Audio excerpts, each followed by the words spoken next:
Hello everybody, Pastor Todd coming to you from the front door of the church. It's April 8th, 2025, the 30th day of Lent.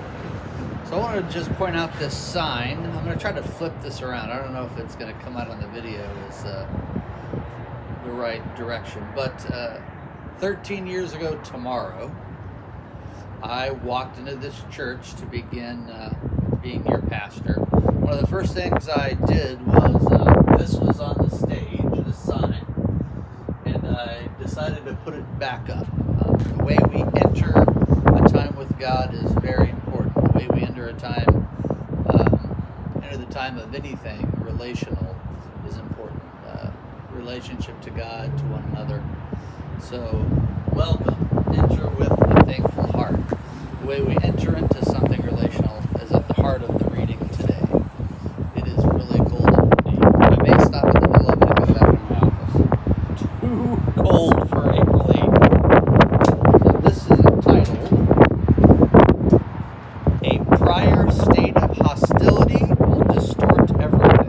Your two readings are Daniel 3:14 to 20, and then 91 and 92, and then John 8:31 to 42. We have all experienced it. When someone wants to dislike us, no matter what we do, it will be interpreted in the worst possible fashion. As we often say, you can't win. When someone's heart is hardened already, you could be Jesus himself, and they will seriously see you as wrong, inferior, dangerous, and heretical, which is what is about to happen in Holy Week. That starts in 4 days. At that point, no matter what evil a person decides to do to you, it will be deemed virtuous and praiseworthy by hardened or paranoid people in the hostile camp. He is a terrorist, they might say, never having the humility or honesty to admit that to someone else, looking from a different perspective, which is deemed totally wrong. He probably looks like a sacrificial and dedicated freedom fighter. Well, this is exactly what is happening in both readings today. In the book of Daniel, we have old King Nebuchadnezzar. He's got a face livid with utter rage at three poor little Jewish boys with strange names, just because they will not worship the golden statue that I set up.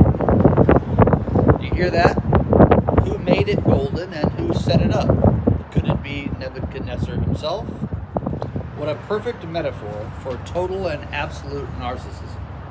Poor Shadrach, Meshach, and Abednego are dealing with an already closed and self-enclosed system. Nothing can get in or out of this king's heart or head.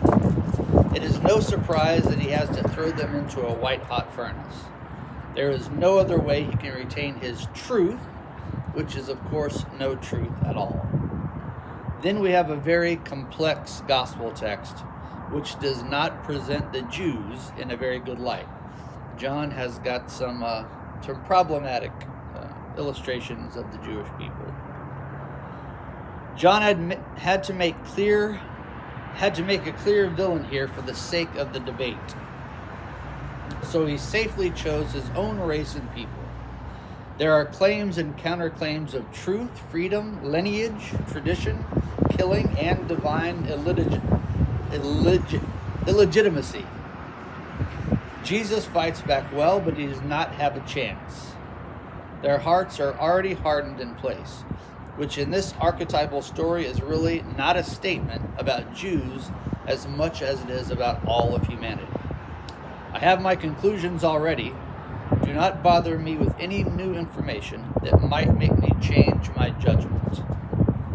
Most Christians would probably be slow to admit that by these criteria, almost all of us would have opposed Jesus.